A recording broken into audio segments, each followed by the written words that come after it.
Oi, pessoal, tudo bem com vocês? Espero que vocês todos estejam muito bem, certo? Diante de toda essa questão que estamos vivenciando, né? Essa pandemia de números sem precedentes, ok? Mas estamos ali tentando encontrar meios para continuar aí a nossa caminhada, a nossa jornada, estudando e buscando conhecimento, certo? Então, hoje eu estou aqui para falar com vocês sobre o conteúdo dessa semana, que é, vamos falar especificamente sobre dois grandes escritores da primeira geração modernista no Brasil, tá? Que é o Mário de Andrade e o Oswald de Andrade. Neste vídeo especificamente eu vou falar sobre o Mário, eu vou falar sobre, eu não vou entrar no mérito apenas da biografia dele, mas eu vou falar sobre as características, né, da escrita de Mário de Andrade, um dos escritores assim que é uma inspiração para qualquer escritor de literatura, tá? Quem conhece a obra de Mário de Andrade sabe disso. E ele é um grande influenciador da arte moderna, um dos grandes idealizadores da Semana de Arte Moderna que nós estudamos, né, nas semanas anteriores aí, um evento que foi um verdadeiro divisor de águas para a literatura, para a arte, genuinamente brasileira, ok? Então, eu vou compartilhar aqui agora o meu slide com vocês, para vocês visualizarem aí, conseguirem acompanhar, certo? A minha explicação. Lembrando que eu me coloco à disposição, tá, gente? Caso vocês tenham alguma dúvida, vocês sabem onde me encontrar, vocês podem procurar, mandar mensagens no meu privado, tá? Que eu, pelo WhatsApp, ou até mesmo pelo Google Classroom, eu estaria à disposição para tentar sanar as dúvidas de vocês, tá bom? Bom, então, creio que o meu slide esteja aparecendo aí. Vamos lá. Mário de Andrade. Ali a gente tem Modernismo no Brasil, postura da iconoclastia. Eu achei muito massa esse material, tá? Ele é do Objetivo, e eu achei que ele traz elementos muito importantes sobre o Mário. Essa palavra aqui, iconoclastia, né? Postura da iconoclastia. O que seria ser iconoclasta? Iconoclasta é uma pessoa completamente diferente das outras, irreverente, original. E essa palavra, ela representa muito sobre Mário de Andrade, certo? E nós vamos verificar o porquê, né? Ele quebra todos os paradigmas e ele foge à regra para realmente causar aquele impacto, né? Que todos os escritores da primeira geração modernistas pretendiam causar. Ele cumpriu esse papel muito bem. Nós vamos ver algumas características aí desse grande escritor agora. Ó, ali a gente tem algumas fotos, Mário de Andrade, São Paulo, 1893 a 1945, foi o período de vida dele. Na Rua Aurora, eu nasci, na Rua Aurora de minha vida, desculpe, na aurora de minha vida, e numa aurora cresci. Então, esses poemas, pílulas, né, que são chamados aí do modernismo, poemas pequenininhos, com palavras muito simples, mas que têm um significado muito profundo, né? Eram bem característicos aí da primeira geração modernista, foram muito criticados no início, né? Porque as pessoas estavam acostumadas com algo mais clássico, né? Mais polido, mais, digamos assim, uma linguagem mais rebuscada. No entanto, esses escritores foram geniais, porque com pequenas palavras, com pequenas porções de palavras, eles conseguiam trazer grande significância, né, para as poesias, para as reflexões e tudo mais. Nesta rua Lopes Chaves, envelheço e envergonhado, nem sei quem foi Lopes Chaves. Então, uma das características do Mário é que ele era muito sincero e, ao mesmo tempo, irônico, ok? Continuando. Prefácio interessantíssimo. Pauliceia Desvairada, de 1922. Lembrando que Pauliceia Desvairada é um livro, tá? Um dos livros do Mário, tá? De poesias. E ele está falando sobre a cidade de São Paulo, que está num crescimento desenfreado, por isso o nome Pauliceia Desvairada, tá?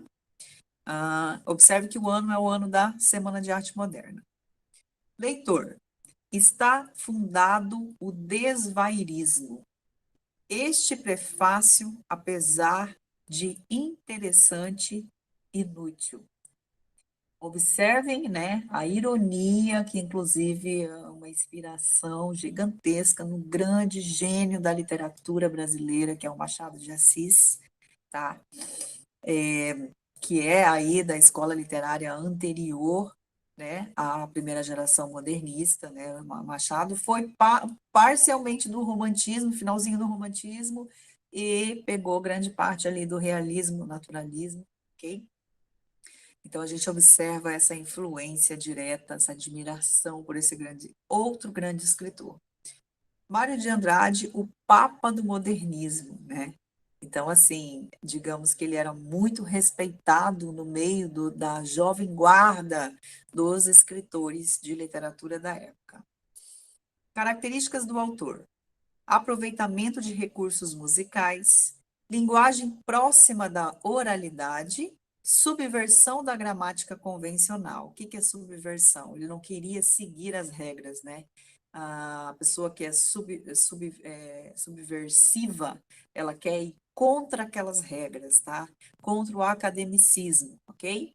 Enfoque de situações urbanas, impulso lírico e reelaboração, irreverência, tá? Olha que bacana esse retrato aí do Mário de Andrade, certo? Inspiração. São Paulo. Comoção de minha vida. Os meus amores são flores feitas de original. Arlequinal. Traje de losangos. Cinza e ouro. Luz e bruma. Forno e inverno morno. Elegância sutil sem escândalos. Sem ciúmes. Perfumes de Paris. Aris. Bofetadas líricas do Trianon ao Godoal. São Paulo, comoção de minha vida. Galicismos a berrar nos desertos da América. E aqui ele faz uma relação a estações de bonde, na verdade, hoje são estações de metrô, por exemplo, o Trianon, que é uma das mais movimentadas de São Paulo, para quem conhece sabe. Ele vai falando sobre a paisagem que forma essa grande cidade, né? Ele faz críticas, né? Ele fala, ó, arlequinal, ou seja, colorido, deslumbrante, traje de losangos, cinza e ouro, né? Ou seja, nós temos ali desde a riqueza, muita riqueza, e a desigualdade social também representada ali pela cor cinza, enfim, né? Inverno morno. Então, ele tem algumas críticas embutidas ali e tem também algumas homenagens que ele faz à cidade de São Paulo.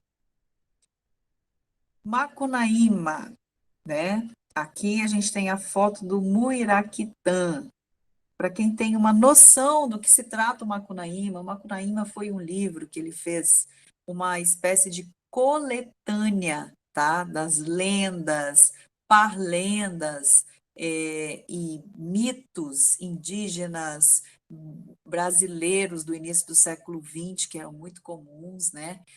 Africanos também, que se misturaram aqui com a nossa cultura e que formaram essas histórias tão interessantes, tão legais. Ele fez uma espécie de coletânea e misturou com a narração do livro Macunaíma. Macunaíma era um índio, né, o livro é chamado Macunaíma, o herói sem nenhum caráter, né, porque o índio, ele representa o povo brasileiro. Então, o Macunaíma, o personagem, ele tem algumas qualidades, muito esperto, né? Quer enriquecer a qualquer custo, ele é um cara interesseiro e tal, porém com digamos assim, malandragens do brasileiro, tá? O Macunaíma era um cara preguiçoso, não estou falando de todos os brasileiros, tá, gente? Por favor, né? Não vamos generalizar. Mas o Macunaíma era um índio preguiçoso quando criança, demorou a falar, gostava das índias mais bonitas, né? Tinha uma questão com horários, né? Sempre chegava atrasado. Então, algumas questõezinhas que são típicas, que são bem próximas da nossa cultura, digamos assim, ele procurou trabalhar neste personagem, que é muito interessante, tá? E a história também é uma grande crítica ao sistema capitalista, porque o Macunaíma, ele sai de sua tribo, tá? Para poder resgatar a Muiraquitã. Aí você tem uma imagem de uma pedra, e a Muiraquitã é uma pedra preciosíssima para o Macunaíma, né? Uma pedra que foi raptada. E é claro que esse livro, ele é cheio de histórias surreais, tá? Que os modernistas adoravam esse aspecto surrealista e completamente engraçadas também, tá? O que tornam aí uma obra singular, tá? Extremamente singular. Rapsódia, né? É uma justa posição de melodias populares e temas conhecidos. Então, ele faz essa coletânea de lendas, de mitos, de historinhas, né? Contadas aí pelos antepassados. Rapsódia e Macunaíma, coletânea de lendas folclóricas. Macunaíma, o herói sem nenhum caráter. Macunaíma, Tapaiumas, Manape Jiguê, Manos, Si, Mãe do Mato, a Amada e Muiraquitã, o Amuleto. São os personagens ali importantes dessa obra. Tapaiumas, né, era a tribo. O Manape e Jiguê eram os irmãos do Macunaíma. Si, Mãe do Mato, era a índia que ele se apaixonou, mas quando ela foi ter o filho dele, o filho morre, ela também morre, e ela vai morar no céu, e ela vira uma estrela. É muito linda essa passagem. Engraçada também, tá? Ele procura sempre retratar de maneira engraçada. E Muiraquitã é o amuleto, né? Essa pedra preciosa aí que gira toda a história, tá? Aí tem também o Venceslau Pietro Pietra, que é o gigante Paiamã. Na verdade, esse daí seria o rival do Macunaíma, né? Quem roubou a pedra e que ele vai até São Paulo, inclusive, ele deixa a sua tribo e vai até a cidade de Pedra, né? Para resgatá-la. Então, ele é conhecido como gigante Piaimã, ou seja, o grande destruidor né, da floresta, o que representa ali o capitalismo, certo?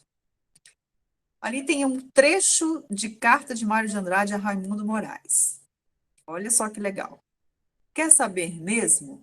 Não só copiei os etnógrafos e os textos ameríndios, mais ainda, na carta para as Icamiabas, os frases inteiras de Rui Barbosa, de Mário Barreto, dos cronistas portugueses coloniais, e devastei a tão preciosa com solene língua dos colaboradores da revista de língua portuguesa.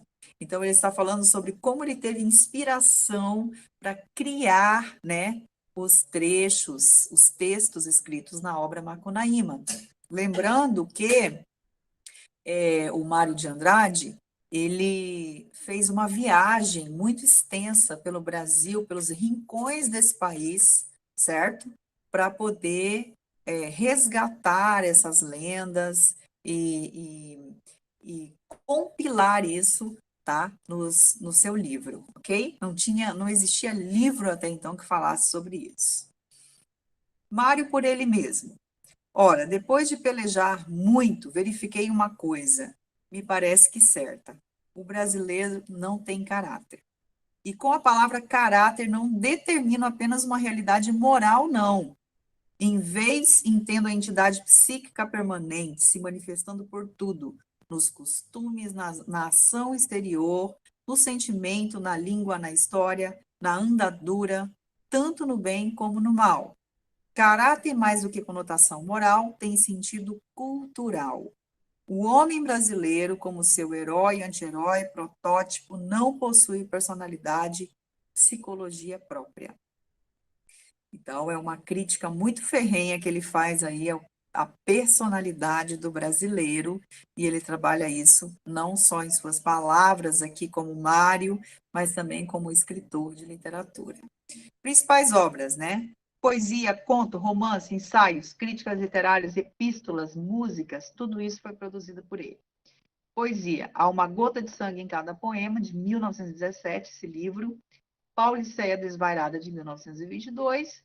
Lira Paulistana, de 1946. Contos, Primeiro Andar, de 1926, Contos Novos, de 1946.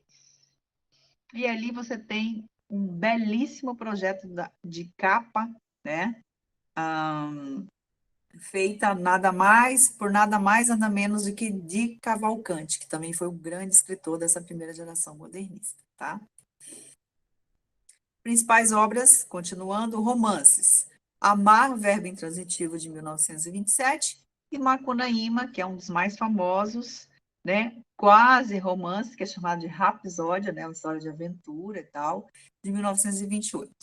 A Rapsódia de Mário de Andrade, hoje traduzida em 5 línguas, multiplicada na tinta, no traço, na tela, na música, vai impondo um texto não só na literatura, como na vida brasileira.